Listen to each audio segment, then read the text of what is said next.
Everyone, welcome to the June 19th PSTA Finance Committee meeting. I'd like to call this meeting to order. It is 9 o'clock on the dot. I am Dan Saracki, your committee vice chair, representing the city of Oldsmar. Let's go around the room and introduce the other PSTA board members on this committee. You want to start over here with Commissioner? Dave Eggers of Pinellas County Commission. Good to be here.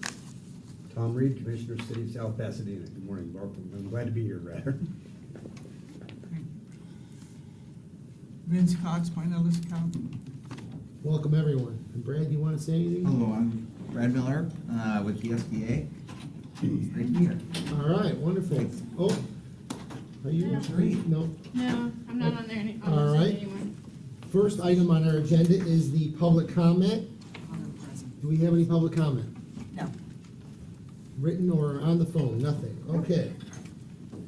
Number 3 action item is approve the May 15th, 2024 minutes. I'm looking for a motion.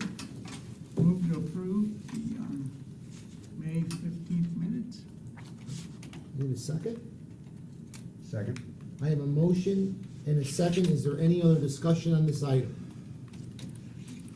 All right, with that, everyone, all in favor signify by saying aye. Aye. Any opposed? Motion passes. Item 3B is elect chair and vice chair. With the departing of our former board member, Jeff Gow, we need to elect a committee chair and vice chair. Do I have any nominations from the floor? Who are we exactly now? Josh, you, and Commissioner Eggers. Well, Mayor Saracki is the I'll current make vice my first action on this committee to nominate Mayor Saracki to be chairman. Right? I would second. Let me flip a coin here. I'm good. Thanks, Dave. All right, I have a motion and a second. All in favor signify by saying aye. Aye. Any opposed? That motion passes. Now we need a vice chair. So I'm looking for, How about Tom? Yeah, Tom, you'd be a good vice chair, right? I have a motion. That's what my mom always says, I got lots of vices. Fit right in. All right, so we have a motion. How about a second? Second. I have a motion and a second. Is there any sorry. discussion? I missed the second. Oh, thank you. All right, is there any other discussion on this item? All in favor signify by saying aye. Aye. Any opposed? Motion passes. Welcome, Vice Chair. No, thank you, didn't see that coming. All right, yeah. All right, you're moving up quickly there. All right. Item 3C is website redesign contract. Amanda Bird, Director of Marketing and Communications, and Al Burns, Mr. Motivation, Director of Procurement, are here to take us through this item to get us a new and improved website. Amanda, you have the floor. Good morning. I'm just going to stand back here because it's a little crowded today. Last month I came before the committee with an info item about the process and need for a new website. Our website has been serving us valiantly since 2017. And at that time I wasn't really allowed to say much about the procurement process because we were still within the cone of silence. I am pleased at this moment to turn it over to Al Burns to make a recommendation for award. Good morning, Mr. Chair. Al Burns, your highly motivated procurement director. Welcome back, Commissioner Eggers. Good to be here. Thank you. Welcome to the Finance Committee, Commissioner Reed. Thank you. I've been a procurement director for over 20 years. And over my 20-year career, I have never seen a response to a solicitation like we received for this solicitation. We received over 29 proposals in response to the solicitation. I did not do this by myself. And I just want to acknowledge the staff and primarily Ms. Edith Randall, who is back there behind us, because it took a lot of coordination and a lot of effort to get this to this moment today. And I just want to thank you personally, Edith. Additionally, there were part of this process involves training. We train on every evaluation. We train the evaluation committee members. and there were several meetings. And in the initial evaluation committee, we evaluated over 26 proposals, and that evaluation committee lasted about 13 and a half hours. We were here until like 9:30 that night. And I just want to acknowledge all of the evaluation committee members and thank you for your time.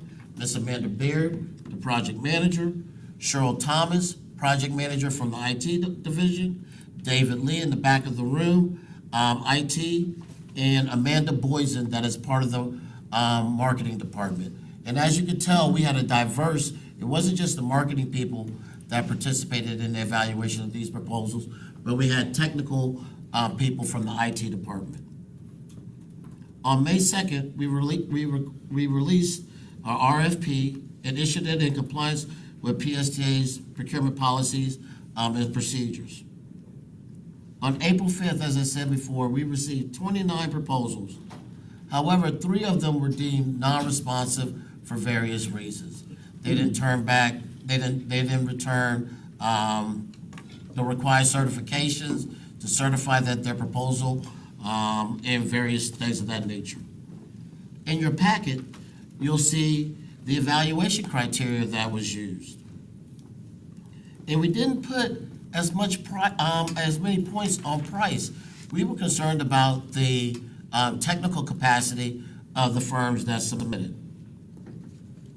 In your packet, you'll see the listing of 26 offers. And the scores, their initial scores. What's inside your packet does not reflect the scores after the initial evaluation. The top 3 firms, after the evaluation committee, the top 3 firms were asked to come in and give oral presentations. And Finance Committee, I can tell you that all 3 firms did an outstanding job in giving presentations. However, there has to be a number 1. It's going to be in those top 3 firms were Celtis Ventures Incorporated, Exemplify LLC, and Gravity Works Design.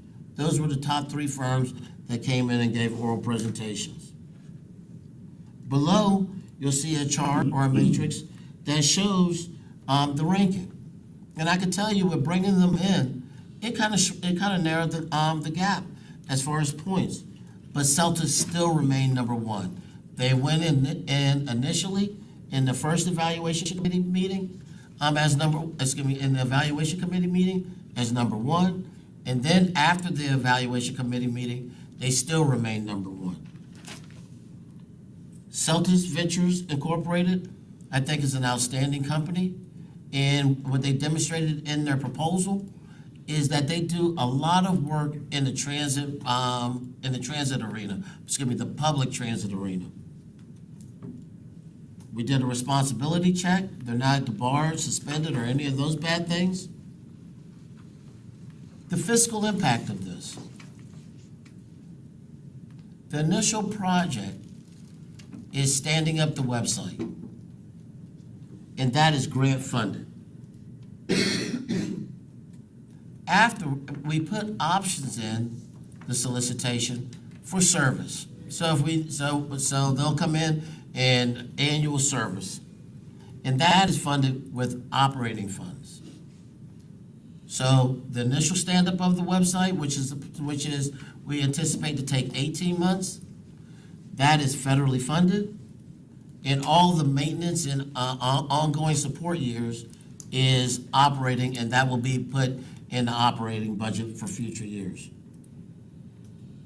Mr. Chair, I am extremely happy to bring this recommendation before you and recommend approval of an 18-month contract from the date of award with 5 one-year options for website redevelopment and design with Celtis Ventures Incorporated for a total contract amount not to exceed $375,000 and authorize the CEO to exercise the 5 one-year options. Mr. Chair, this has been totally vetted with BMO, and they did not take any exceptions, so we don't have anything to worry about if approved. If there are any questions, Amanda or I would be more than happy to answer them. All right, thank you very much. Appreciate that. Great You're welcome, sir. job. Do we have any questions? Yes, Yeah. Councilman Records, you want first? Yeah, thank you. You're welcome, sir. Sounds like a big effort. Appreciate everybody who was involved in it. I saw out of the top four, you picked three. Chatterbuzz was third on the points and didn't get picked. Was there a particular reason? I don't know anybody from Chatterbuzz, but. Good question, Commissioner Eggers. After I have to get the scores from afterwards, but these scores that are in your packet, they're the initial scores. And after the evaluation committee met, they fell out of the top three. And I Okay, think all right. staff is telling me how many points they got. Okay, it was, I mean, it's not that it wasn't close, it was close anyway, so. Yes, sir. And then, you said, the stand-up on the website, which will take 18 months? Yes, sir. That's federally funded, you said? Yes, sir. And how much is that? How much is that? Hang on one second, sir, I can tell you. 1 second.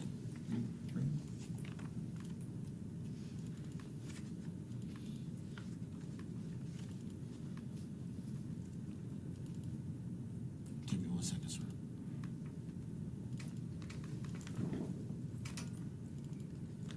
Celtics. The base of the project is the base is 280,000, and the option or continued support is $26,800. Commissioner Eggers, and board, I just want to be 100%. I know, I'm glad you're back. The math, we're treating this like it's a project. And I'll just give an analogy or an example of a construction project. In a construction project, we typically have something that is called contingency. We're a transit company. And Amanda in the IT department, I think, did a great job of putting the scope of work together. However, we're not experts at websites. So my concern was that once we start this effort, that there might be something that we forgot or something like that. And rather coming back to the board and saying, hey, can we have an additional 10,000 because we forgot to add this feature and we didn't know this feature existed. I increased the value of the contract for something that'll give us contingency. To 375? Yes, sir. From 306? Yes, sir. That's our costs for the operation. Which one? I'm trying to separate out what the grant funding was. I thought that was the cost to set it up. Correct, 280,000 is the cost to set it up. So there's no cost to PSTA? No That is cost. correct. I'm just confused. No. So no cost to set the website up initially? But Correct. what about ongoing? That comes out of operating. Yeah. How much is it? And it's 26,800. Oh, that's the 26,800? Yes, sir. And that's for that? For 5 years. For 5 years? Yes, That's sir. for 5 years, okay. Thank you. Sorry, I'm not being. No, I'm sure it's this here. Thank you, appreciate that information. You're welcome, sir. Any other questions? All right, Commissioner Reed? I had a question, but it's been answered through the conversation, so. I deal with procurement officers all day, every day, and I just think your presentation was absolutely perfect, so thank you. Thank you, I appreciate this. All right. All right, we're good. Do I have a motion to approve? Move to approve the website redevelopment and design. Thank you. Do I have a second? Second. I have a motion and a second. Is there gonna be any other discussion on this item? Yeah, just one more clarification. So it was 280 on the grant, 26,000 on the operating, 70,000 you asked for the contingency. Yes, sir. And then you'll let us know at the end whether there was any left over. Yes, sir. That's all. All right, great job, Bill. Thank you so much. All in favor signify by saying aye. Aye. Any opposed? Motion passes. Great job, team. Next item is 3D uniform contract amendment. Mr. Burns is going to go over an amendment to the existing contract for our maintenance employee uniforms. Al, you have the floor again. Thank you, Mr. Chair. Al Burns, you're a highly motivated procurement director. Mr. Chair and committee members, I was not here last month for the Finance Committee, but my wife will vouch that I did watch the Finance Committee while we were on vacation. And I just want to make sure that the Finance Committee knows and give reassurance that the procurement department and PSTA, we monitor all of our procured contracts. The procurement department monitors all of our procured contracts. I have a standing meeting every Thursday where we look at all open contracts, and there are things that we look for. We look for to make sure that there's enough money on the contract. We do that first by the dollar amount and by the percentage. And we also look at the term of the contract to make sure that we're not running close to the expiration date.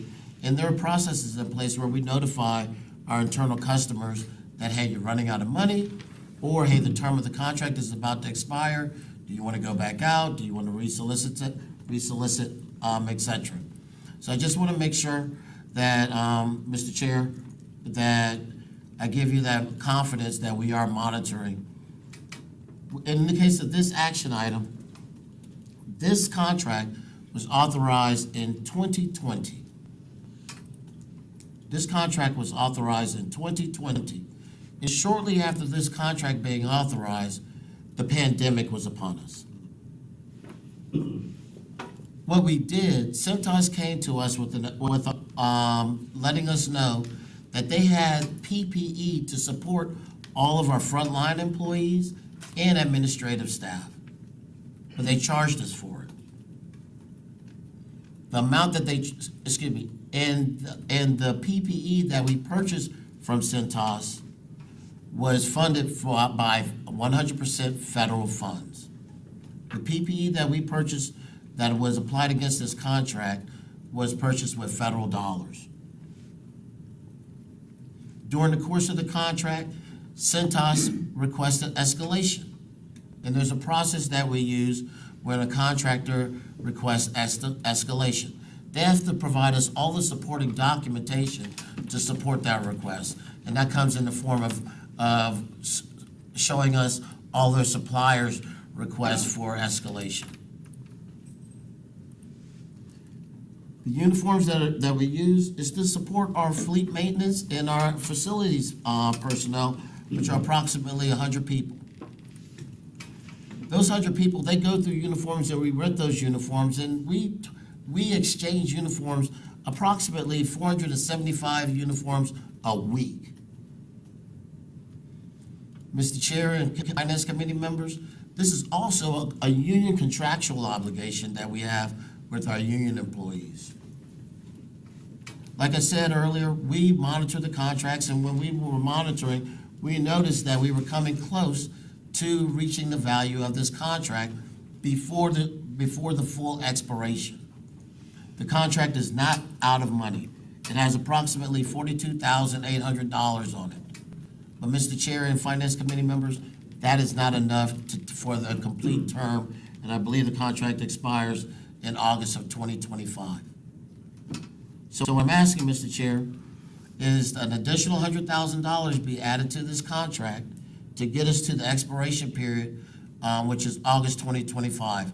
That is the last option, this is the last option period we're in, and we will be doing another competition prior to August 2025. Cintas, we've conducted another responsibility review on them.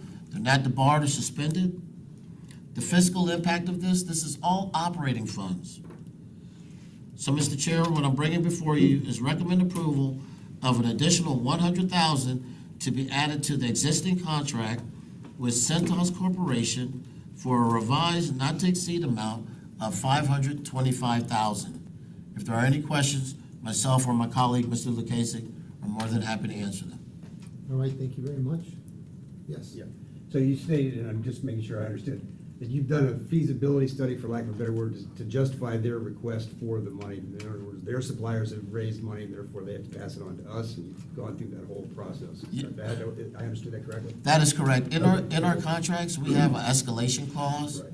that we allow people once a year to be able to request, but they have to provide us all the supporting documents in order. It's not something that we just rubber No, stamp. I understand. Yeah, I just want to make sure I understood what you said in your presentation. Thank you, Al. You're welcome, sir.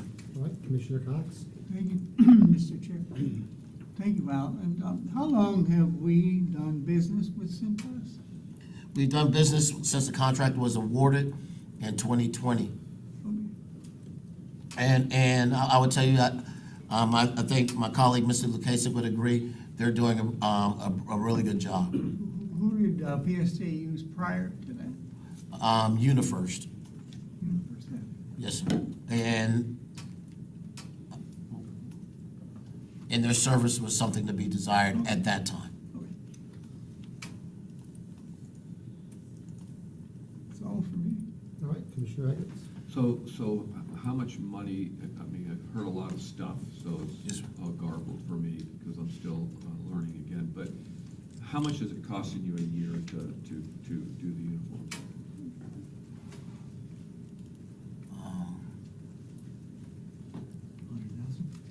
I'd have to look, Mr. Chairman. I think we did an analysis. That's gonna be Commissioner Eggers. We did an analysis on it. I'd have to find it. Just put it in the chat. Seems like it's a little bit less than 100. If the original was about if it's going up to 525 now for 5 years, it was 425.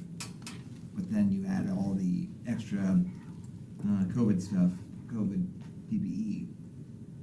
What is it, about 90,000 or something a year, maybe? It has trended upwards since the original signing of the contract. Was 90,000 out of the contract for COVID? Is that what you're saying? What Al said was, the reason that we are coming about 100,000 short of getting to the full 5 years is because we bought COVID masks and stuff for the employees through this contract. Well, I did hear that, but I also heard that they're raising their prices. Yes, sir. And I don't know what the makeup of the 100,000, what percentage of it was COVID, what percentage was the increase? So over the life of, What's it running right now? What would you say? Forget the COVID, that's in our past. What's it gonna? so last year it cost us $72,009.42. All right, $72,000 a year and you have 40 left. Well, in the year before that, it was 102,000. Year before that, 112. And that's probably more COVID related. The 112 is. Yeah. So the 72 is probably more normal. Yes, sir. And you have 40 left. So Yeah. I'm just wondering why we need an extra 100. And that's a good, I would say, I looked at it and the average is about 100,000. And I'm just doing quick math in my head. So what I don't want to do is come back to the board and say, hey, excuse me, Mr. Chair, can we add an additional 20,000? It does not mean that we will spend all of that 100,000. When does the contract term end? August 2025. Okay, so we're a little bit more than a year. Yeah, true. Yes, sir. That's true. Okay. Maybe a little bit less than 100? All right. And again, at the end of the contract, the excess will go back into reserves and be used for whatever Well, if future we're not project. spending it, yes, Yeah, that's what I'm saying. yeah. Well, it sounds like we're gonna have extras. It only cost 72,000 a year. We have 40. I know we have a little extra, 125, whatever. That should be a Anyway, little okay, less. thank you. Appreciate it. I have one question. At the end of the term in 2025, are you gonna do another bid or, Yes, sir. okay. You will be, so you'll take that out to bid to see if we can get lower price in Yes, sir. August of 2025. Absolutely. All right, thank you. Great job. I need a motion for approval. I move to approve.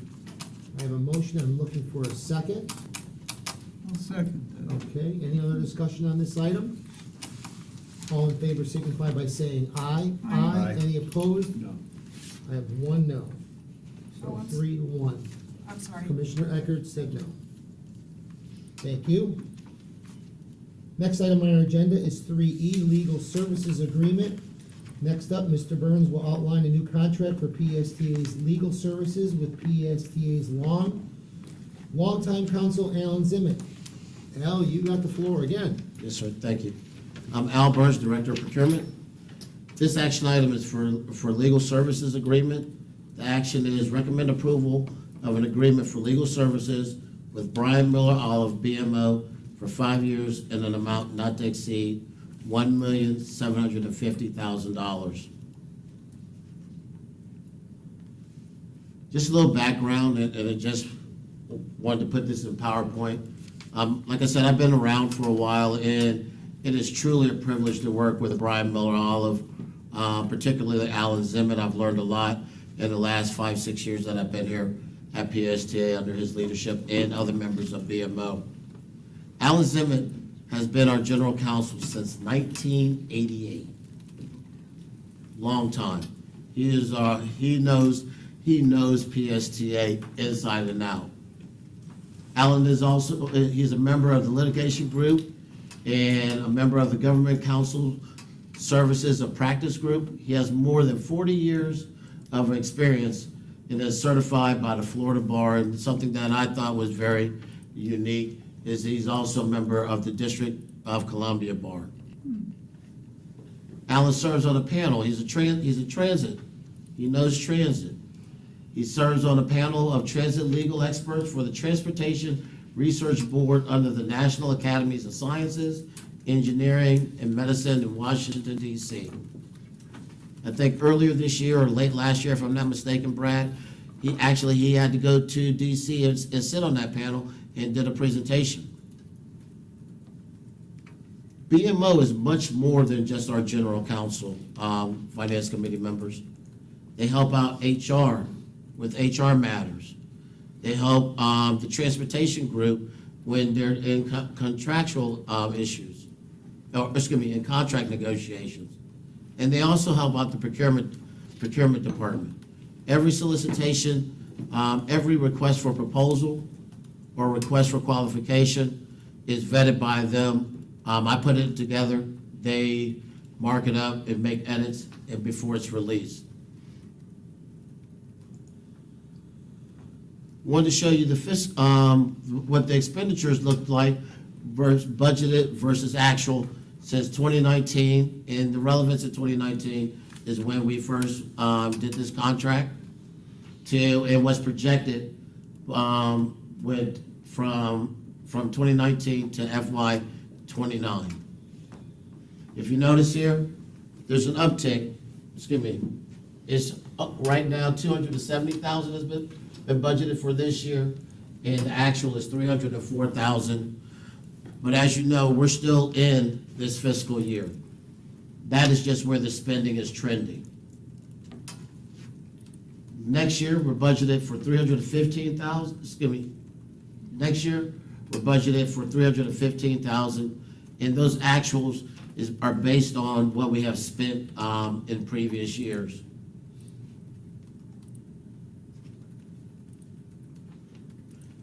We did not do a full and open competition for legal services. And in accordance with Florida Statute 287.0557E, subparagraph 4E, we are not required by Florida statute to go out for legal services. However, we did enter into negotiations.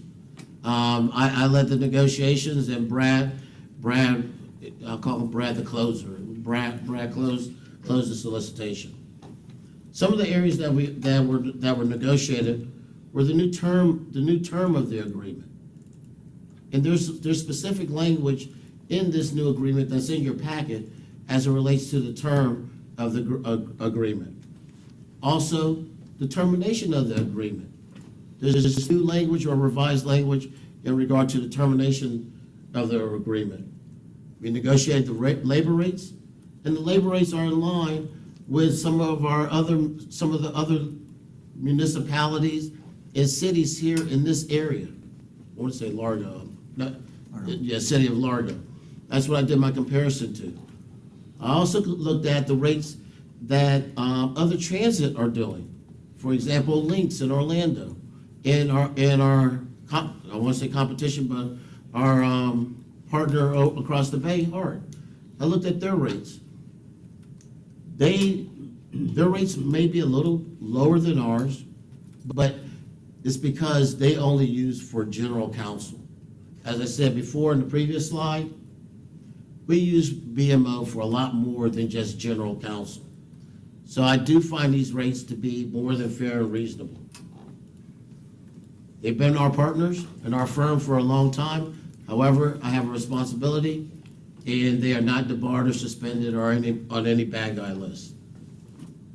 The fiscal impact, this service has been budgeted and is part of the approved FY24 budget. Mr. Chair, the recommendation that I bring before you is recommend approval of an agreement for legal services with BMO for 5 years in an amount not to exceed $1,750,000. If there are any questions, I'll be more than happy to answer them. Thank you very much. Do we have any questions for Al? Commissioner Edwards? So, have we ever gone out to RFQ since 1988? I don't know the answer to Yes. this. We have not gone out, prior to my time, I think they did go out. When Alan was with a different firm. Rachel, do you remember that? I do Yeah. recall, I just don't, not the year, but I do remember But going yeah. out for bid, yeah. So they've been counsel for 36 years, which I, again, I don't really have a big deal that they're our counsel, and I have no issues with Alan, but it seems like it's a long time, having not gone out to test the market. I would imagine that our fees are a little bit higher, as you said, because we do more with them. If somebody else was in here, they probably would be a little bit more as well, I'm just guessing. So I don't even know if it's a good price or not a good price. You checked with a couple of people, but it probably didn't get apples and apples because, they're not doing the same things we're doing. And One, and I don't disagree with you, and I think you make some very good points, Commissioner Eggers. One that we did do an apples to apples comparison is the city of Largo. We are being charged the same rates as them. Right, so the same hourly rates, I think Largo and Dunedin, BMO is charging us the same rates as they're charging those cities for their. the same firm. Yeah, Yes, sir. yeah.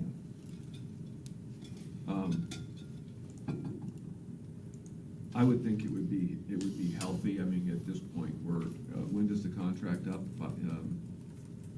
This current one, Yeah, I think in August, I'd have to double check, I'm not at my computer. August. And I certainly wouldn't suggest it now, but I would say. Yes, August. I would say for the next time that we go out and check the market, just, you put out there what we need and let people respond to it, and go through the process. 36 years is a long time. And maybe you could bring some of that information when we have gone out. You said Yeah. some people vaguely remember that we did go out. It'd be nice to know when and. Well, and that's what Al was speaking to when we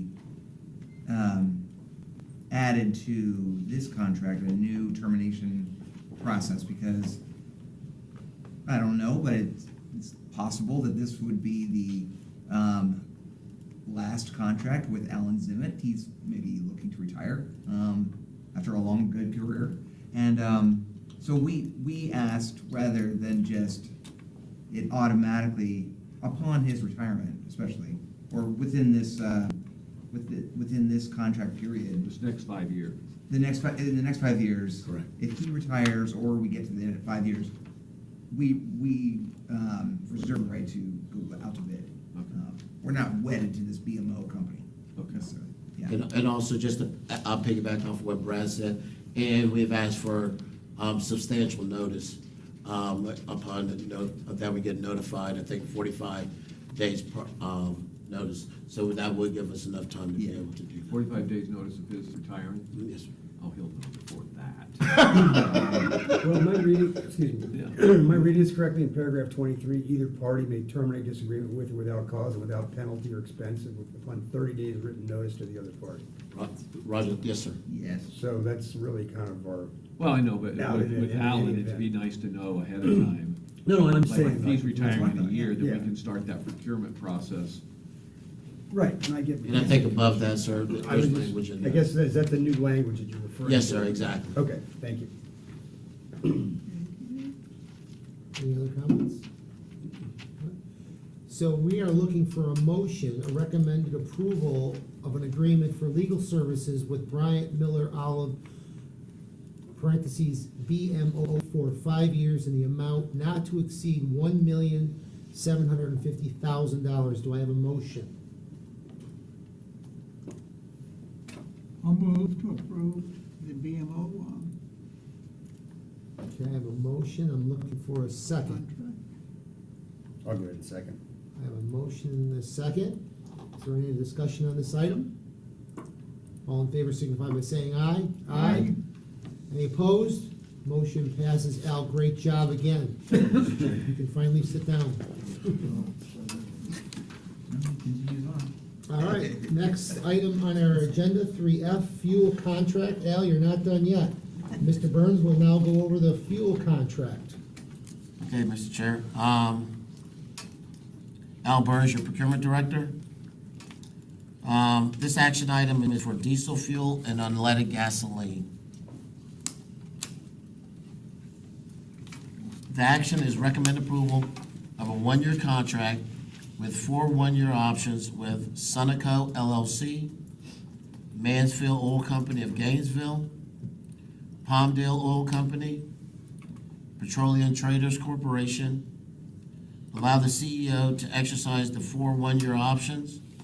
Authorize the fuel purchase contingent upon approval by the Hillsborough Area Regional Transit HART Board of Directors. And I apologize for the redundancy, but I just kind of want to slow down a little bit on this because this is one of our highest expenditures, which is fuel. Fuel is a commodity, as we all know. And the award of this contract is based on the markup. And I'll just, in layman's terms, I'll say a handling fee.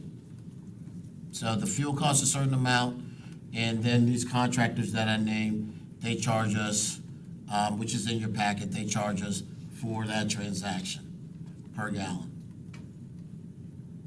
There are 2 elements of this bid. There are a couple elements of this bid.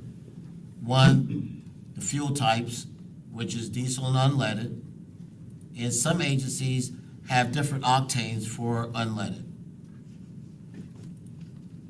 The next element is NYMEX, or the Mercantile or New York Stock Exchange, whatever nomenclature you want to use. And that allows us to be able to lock in our prices, the NYMEX. So what we do is, if the market is favorable like it is now, we're able to lock in at a certain dollar per gallon. The other is OPIS, which is the daily market rate. And there's different OPIS locations that they look at the market rate for. And in this case, it's taken from the Port of Tampa.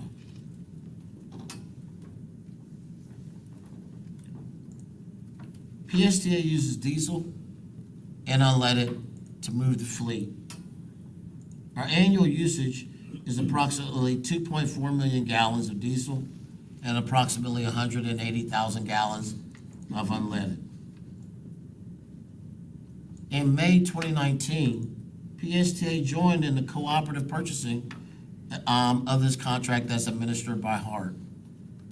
I almost remember like yesterday, Debbie contacted me when I was over at HART at the time, and she said, Al, I want to be able to exercise options. I said, you can't do anything like that. And she said, yes, we can. I did it in Buffalo. And I did my research, and we started doing that. And I'm grateful for that. Because what that allows us to be able to do is lock in that differential over the course of 5 years. And until Debbie came, I was at HART since '09 as the director. And when she introduced that was a game changer for a lot of people in the local region. Thank you, Debbie. PSTA isn't the only one, and HART aren't the only ones that utilize this. The city of St. Petersburg utilizes it. Lakeland Area Mass Transit, LAMTD, uses it. Polk County Board of County Commissioner uses it. Hillsborough County Aviation, or the airport. And also Hillsborough County Board of County Commissioners uses the contract as well, or are members of the co-op. In April, HART issued an IFB asking for pricing from qualified suppliers. The 9 suppliers are listed in your packet that responded to the solicitation. Mr. Chair, I will tell you that one company withdrew their bid. Per the solicitation, the award is made to the most responsive, responsible, and the lowest cost supplier, and that cost that they're talking about is the differential. When fuel prices change, we can take advantage of the marketplace by locking in, by utilizing the NYMEX. One of the things that's different about this contract that PSTA had not had in previous contracts, our partners or our contractors were included in the solicitation. Transdev, Commissioner Cox, as you know, we purchased the fuel for Transdev. And their pricing was part of the solicitation, or the IFB. Jolly Trolley, we purchased the fuel for Jolly Trolley. They don't use that much fuel, but we did add them in, so we have a contractual relationship with our fuel supplier versus just asking different suppliers to come deliver. In your packet in the table, under the column of line item, you can tell exactly which line and what organization it belongs to. For example, diesel fuel NYMEX, 42,000 gallon truck is PSTA campus, and so on and so forth.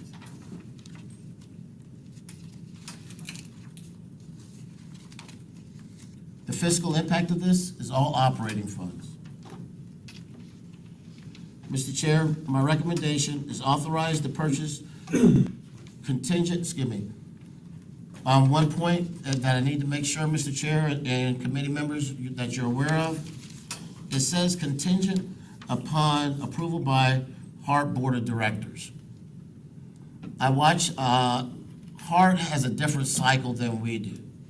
They have their finance committee, they held their finance committee this month, and their board meeting is in the month of July, I think the first Monday of July, or the second Monday. But the reason I'm bringing this before you now is because we would have to wait until July to be able to take advantage. Come July, when they execute the contract, and there was a unanimous yes on Monday when they brought this to their finance committee, and every year that I've been there, that when they take this contract, there's no issues with it, generally no issues. So I wanted to get in front of it, so come July, if the board of, come June, if their board of directors approves it, we can utilize and be able to lock in pricing almost immediately. So the action item I bring to you is recommend approval of a 1-year contract with 4 one-year options with Sunoco LLC, Mansfield Oil Companies of Gainesville, Palmdale Oil Company, Petroleum Traders Corporation, and allow the CEO to exercise the 4 one-year options, authorize the fuel purchase contingent upon approval by Hillsborough Area Regional Transit Board of Directors. If there are any questions, I'd be more than happy to answer them. Thank you very much. Do we have any questions? Mr. Cox? Yes. Hey, a quick one. There was, and thank you, Mr. Chair, a little bit of talk about Transdev perhaps participating in their own fuel purchase. Do you know if that's gotten any legs on it or not? I know that I've been talking with Bonnie and they talked about it, but I don't think it has any legs on it at this time. I'm not aware of anything, and I'm sure my colleague, Ms. Epstein, she'd let me know. Yeah, I don't think they're gonna do their own fuel. What year are they? They're going into year 4 now, right? Yes, sir. Okay. If they would like to take over the buying of fuel for their vehicles and charge us nothing additional, that would be great. If you're watching. We're always open to that. Yeah, that's a good idea. Why don't you pitch that? Do we have any other questions for staff? Yes. Thank you, Mr. Chair. Al, Just so I'm making sure I understand, so let's go with the top line item, the diesel fuel via NYMEX, 42,000 gallon, that's for one truck of 42,000 gallon. And the price of that fuel is whatever the NYMEX is, plus the .089 for Correct. differential, correct? Yes, sir. Okay, just want to make sure I was understanding it, thank you. You're welcome. Commissioner Eggerts? Well, you got it pretty quickly, so that's great, and I'll be a lot slower, I'm not gonna go into it all today, so, because I don't understand it all, so. But you had said something about, is it 2.4 million gallons of diesel per year? Approximately, yes. And then 180,000 gallons of unleaded? Yes, sir. Okay, that's what we anticipate using, and we have these contractors that available to us. Correct. And you said something about locking in the price. Is that for the term, or is that just 1 year at a time? 1 year at a time.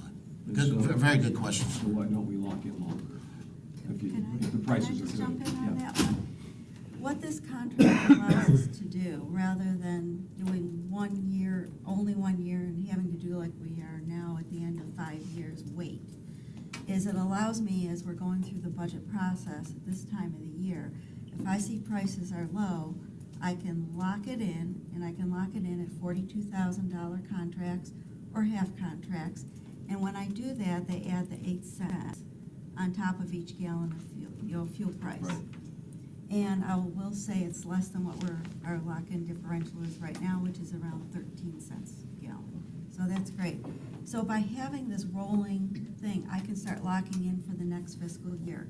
When you start looking out on the futures market, because there's uncertainty with the volatility of fuel, oftentimes as you go further out, the prices go up because they don't know what's So going they're to happen in the protecting world. themselves a little bit. Right. Okay. So sometimes you want to, if we see it's really low, we'll go out as far as we can for like at least a year's worth.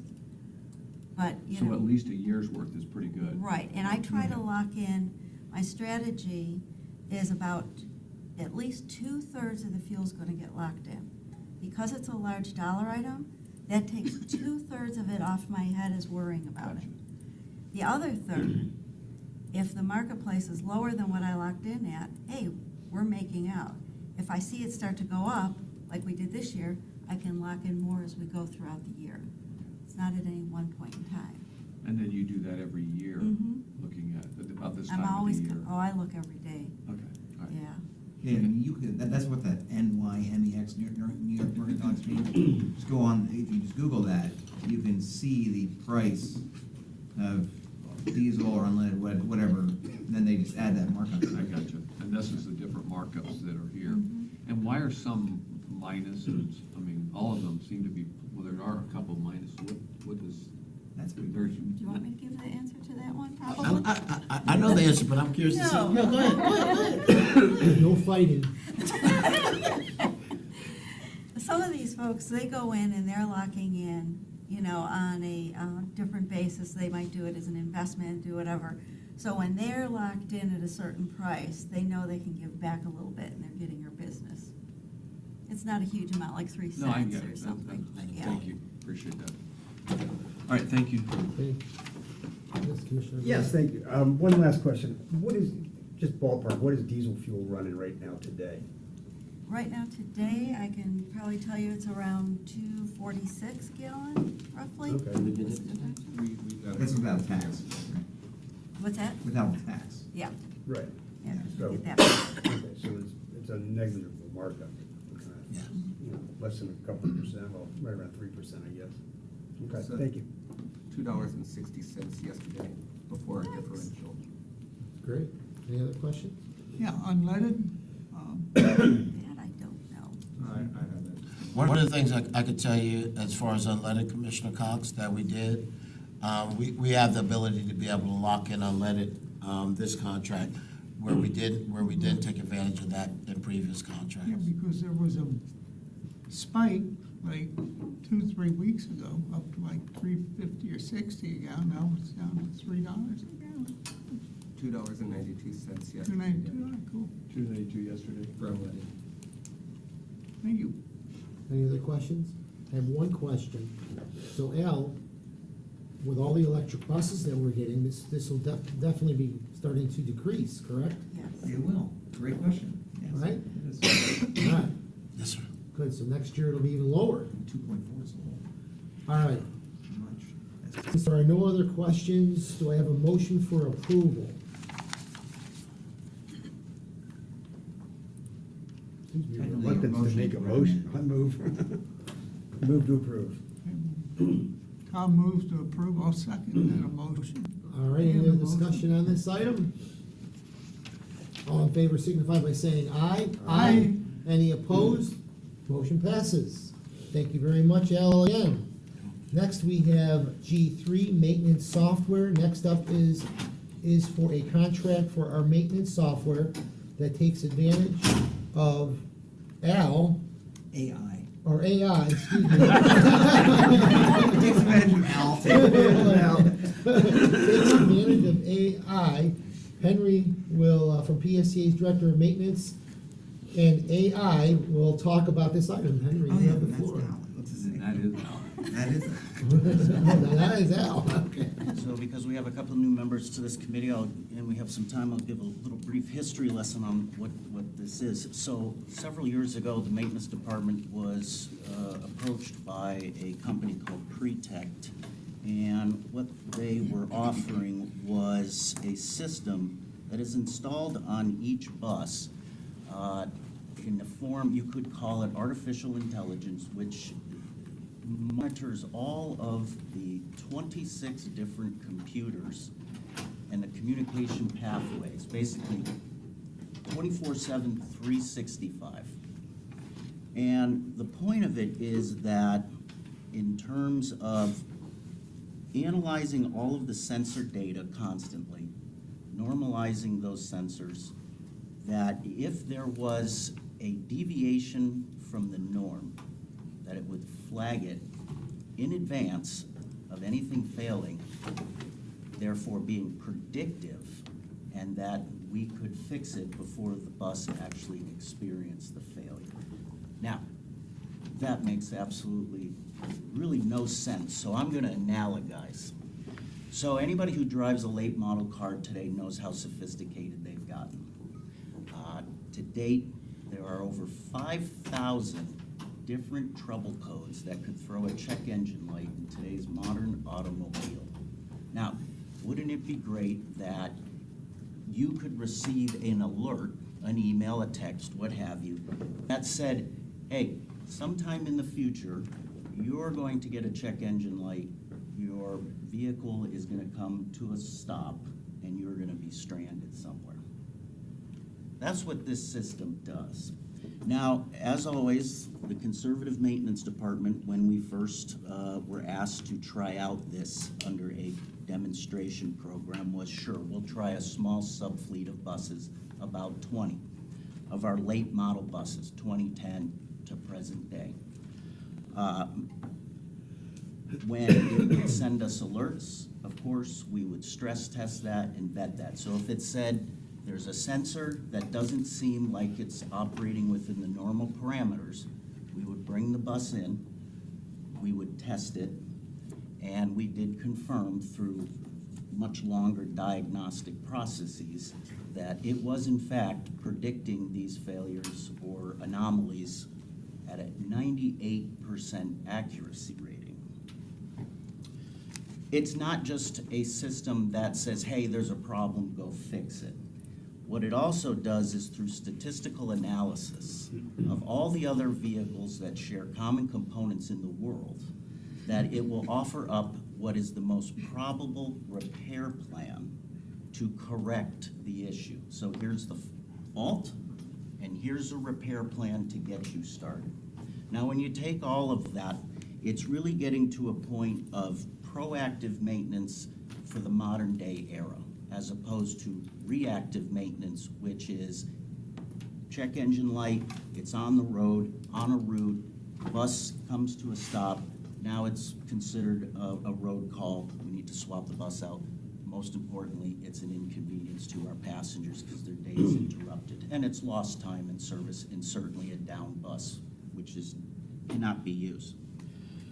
A lot of times I'm asked, and in your packet and in the write-up, you can see all the other different things there's benefits to with today's machine-based learning systems, and that's what this is. It's machine-based learning. Every vehicle operates a little different, and so having something on there that is just watching the particular vehicle round the clock improves with all these benefits here. Sometimes I get asked the question, which is this going to replace the human technician? And the answer is no. This system cannot AI out a technician. What it can do is several things. One, obviously, if you pay attention to the trades, you hear about technician shortages, you hear about the skills gap, you hear about how long it takes to train people to get up to speed with advanced level diagnostics. This is actually augmenting both our new technicians and our current technicians that through repetition, because we have many of the same types of vehicles, is that when they start seeing the same issues over and over again, and they start seeing the same probable repair plans come up each time, is that rather than spend hours and hours of diagnostic time trying to pinpoint something, that now they can say, I'm gonna start here. So they're not starting off at diagnostic step 1 of a 300-step diagnostic process. The other thing is that in any shop environment, you talk about reduced maintenance costs and opportunities to reduce comebacks. Comebacks is a vehicle comes in for a repair, it's diagnosed, it goes out, but then it comes back again for the same repair because obviously it was not diagnosed correctly, or that there were other issues that layered on to cause that fault. But the vehicle comes back. There might be, it reduces the situations where parts that were not needed. Of course, parts are very expensive on buses. Parts, when you reduce the instances of parts that are not needed, you're saving money because you're only using the parts that are required to fix the fault or the problem. When you look at, and now we'll go through the procurement part of this, but when you look at the recommendation to approve a not to exceed of $475,000 over a term of 5 years, I'll put that somewhat into a perspective, which is that breaks out to be about approximately 90,000 in the first 3 years and approximately 97,000 in the 2 option years.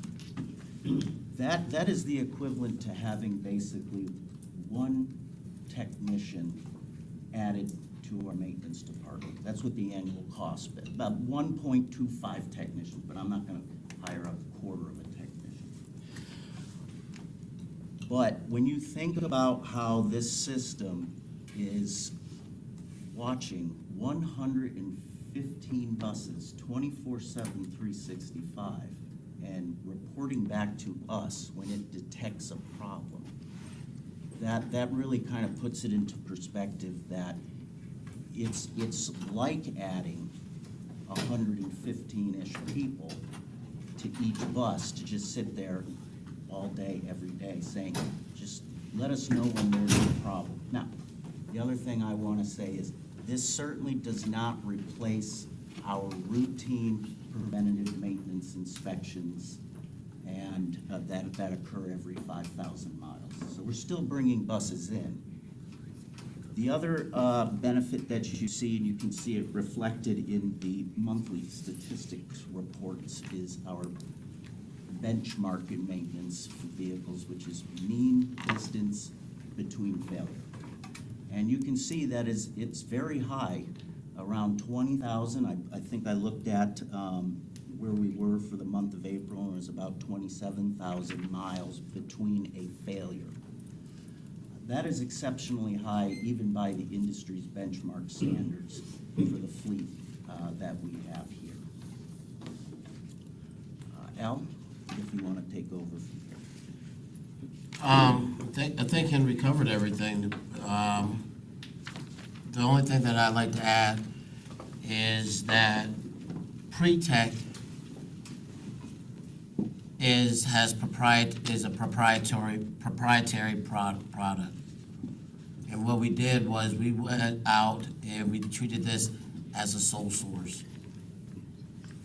As a sole source, what I'm required to do by Florida statute is post it for a minimum of 15 days, which we did. We posted it on May 3rd, and by May 24th, we did not receive any response of someone saying that they could do this. Pre-Tech, they offered us pricing. And what I did was I negotiated that pricing. And we was able to reduce the amount of their initial offer by $27,000 over the life of the contract, the 5 years. As Henry said, we've been doing business with Pre-Tech, but we still do a responsibility check. And Pre-Tech is not debarred or suspended or anything like that. The fiscal impact of this comes from operating funds. Mr. Chair, the recommendation is recommend approval of a 3-year contract with 2 one-year options with Pre-Tech Incorporated for an amount not to exceed $475,000 and authorize the CEO to exercise the 2 one-year options. If there are any questions, Henry or I will be more than happy to answer them. Thank you, Henry and Al. Do we have any questions? Yes. Hey, Henry, thank you. Does this software, or whatever you call it, software, I guess, track like engine idle hours, things like that? Or and is it basically telematics on steroids, or is it a whole separate entity? I like your now, it is telematics on steroids, Okay. yes. It does track all of that. And we have other systems that do that too, but yes. So it's got a little bit of redundancy built into it A as well? little bit, and a lot of that is to help us, as it's tracking what it's really doing, part of that, I call it like mile markers. So you want to say, we saw a anomaly at engine hour XYZ and mileage 1, 2, 3. So it helps us go back, find out when it occurred. Okay, thank you. I have a follow-up if that's okay, Mr. Chairman. Yes. You stated that it's a successful program, 3rd year of a very successful predictive maintenance program. Is there a way to quantify the cost savings that it has saved in, so to evaluate how it balances out versus the cost? Yes, we actually went through a exercise as we were asked by a industry publication called the Transit, help me out, Brett, TCRP, Transit. Cooperative Research Program? Yes, they're doing a whole case study on all the technology on buses. What we came up with is based off going back and normalizing about 4 years of statistical analysis before the system was put on. We found that there was an approximate yearly savings of about $2,625 per bus per year, and that's based upon 3 hours of troubleshooting typically when instances happen, materials, and road calls which resorted in a tow charge. And that's what we used to come up with that. And that's based over the 115 buses, It's roughly about- $2,600 a year per bus. It's about $300,000 a year in savings of troubleshooting and tow charges that didn't occur. And then we're looking at an expense of, what is it, $475 for 5 years? Oh, 3 years, sorry. 5 years. Okay. Three base, two Makes options. sense to me. Thank you. Any other questions? Yep. Thank you, Mr. Chair. Thank you, Henry, for a very, very good presentation. Now, as our electric buses come on board, which is pretty imminent now, should we see a diminished use in the troubleshooting part of it? Would you think? I think as vehicles continue to become more sophisticated, you're gonna see an increase in systems such as this. For a human being to be able to analyze every single parameter output of any type of modern vehicle would just be too time consuming. So I see an increase. So this is another benefit. Yes, this is kind of like, again, your OnStar system, if you have that, or any one of the systems that come with your automotive that says, hey, your tire pressure's low. The whole thing is designed to have something running in the background to give you advance notice of a fault before it happens. Thank you. All right. Commissioner Eggers? Yeah, well, thank you. That was a good presentation. So it's, just so I'm clear, how many buses do we have in our system? Current, we have 212. 212, and 115 are on this. And the others are too old, or?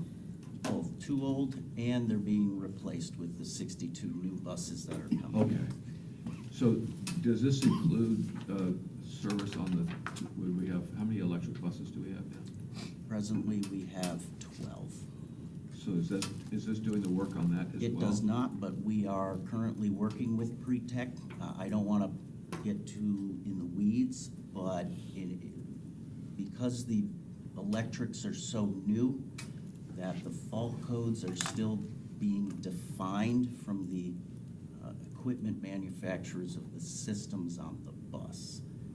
So if it says IC code ABC, we still need to get a definition of what ABC is from, say, the battery suppliers, so that Pretech can define it and give us usable information. Okay, so the 55 or 60 buses that are not on will be replaced by the electric buses. So we're still gonna have the 115 buses. Yes. They're gonna get the service over the next 3 years plus 2 1-year Yes, options. and the balance that are not being replaced is what you just mentioned, they're too old. We've deployed this system on 2010 buses to present day, hybrids that have the emission after treatment systems on it. That's where we're seeing a lot of the predictive failure codes, is on the after treatment systems. So is it just, is it, you can anticipate this enough so that you can have a bus actually replaced en route? So that it minimizes the downtime and inconvenience for? We can actually, it is that highly accurate that we replace it before it even leaves the yard. Oh, that's even better. All right, thank you. All right, any other questions? Commissioner Eckerts, he answered all my questions that I had, so I'm all set. Great job. I need a motion for approval. Move approval. I have a motion and a second. Is there any other discussion on this item? All in favor signify by saying aye. Aye. Any opposed? Motion passes. Thank you again. Item 3H is insurance claim software contract extension. Our final action item is for a contract extension for PSTA's insurance claim software. PSTA's Director of Risk Management, Diane Randall, and Al Burns will take us through the item. Diane, you have the floor. Welcome. Good morning. The Risk Connect ClearSight system is the claim system that we use to handle all of our claims internally. So all of our liability, we have a monthly feed from our workers' compensation carrier for our financials and for the new claims that come in. We handle all the EPLI, pollution, cyber, all of those claims are handled through this system. As a department, we really only have 3 things that get, that we have procurements on. And this is one of the 3, and I would like to have everything aligned together. So that's the purpose of bringing this, and I'll pass it over to Al. Diane explained it perfectly. Later on this calendar year, towards the end of this fiscal year, you're gonna see three procurements come before you for approval. So the term that I like to use is make everything coterminous for that department. That way it's easy to manage. So that's the purpose of asking for this extension. Mr. Chair, Finance Committee, there is no dollar value to this. Good. There is no dollar value to this. Only thing that I'm doing is asking for the extension to make sure that the 3 contracts that Diane has all line up and terminate at the same time. There is more than enough dollars on this contract, so there's no risk of any of that kind of stuff. And it's all funded by operating funds. Move approval. I have a motion, do I need a second? Second. Oh, Vince? Tom? Vince, okay, a second. Any other discussion? All in favor signify by saying aye. Aye. Any opposed? Motion passes. Great job, as always. You don't have any accidents to report today? No questions, as usual. Not asking for any money today. All right, next item on our agenda is item 4, reports, monthly financial reports, and Julie, you have the floor. Where's Julie? Good morning, Oh, there you are. everyone. I'm Julie Lupus, Director of Accounting. With looking at our April financials, we finished with a 2.4 million net deficit, which was 1.6 million favorable to the budgeted deficit. Revenue is 639,000 favorable to budget, driven by investment interest income and property tax revenue. Expenses are 993,000 favorable to budget throughout almost all areas, with insurance expense leading the way there. Turning to the April year-to-date financials, we finished with a 39.4 million net surplus, which was 4.9 million favorable to the budgeted surplus. Revenue is 2 million favorable to budget, with investment income and federal grants revenue driving that. Expenses are 2.9 million favorable to budget, with fringe benefit expenses, services expenses, insurance expenses, and MOD carrying the favorable variance there. I'll take any questions you have. Thank you very much. Do we have any questions? All right, thank you so much. Great job as always, keeping us updated. We really appreciate it. Item 5, other business. Does any committee member have any other business to bring before the committee? All right. Mr. Chair, I would just yes. like to thank Al for navigating through 8 contracts. Great job, and I would like you to tell the committee where you're off to now. Wow, thanks, Brad. Yesterday, there was one of baseball's legends passed away. And I'm fortunate enough, as soon as this is over, I'm fortunate enough to be headed to Birmingham, Alabama, where I'll be attending all the festivities to celebrate Juneteenth, and members of the Negro League from today, tomorrow, and Friday. Just a fun fact about me, and that I'll let you know. My parents are 3rd-generational Floridians, and my parents were born over in Jordan Park, the projects here. But I was raised in D.C. in Los Angeles. So being at PSTA is not a job, and I drive a long way to get here, along with some of my other colleagues. So it's being able to work at this agency and being able to represent this agency means a really big deal to me. So I'm off to go watch some baseball and eat some hot dogs and come back a little bit chubbier.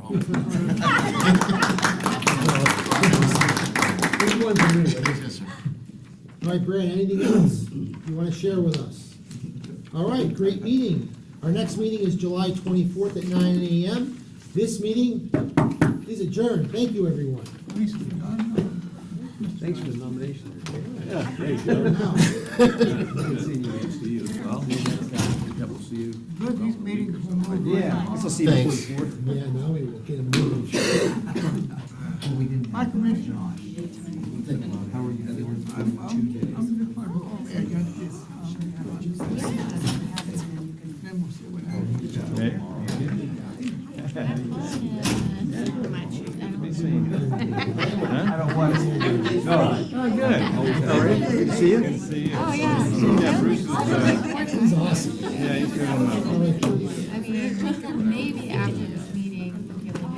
You got a quick minute before you take off? Yeah. I got the plan.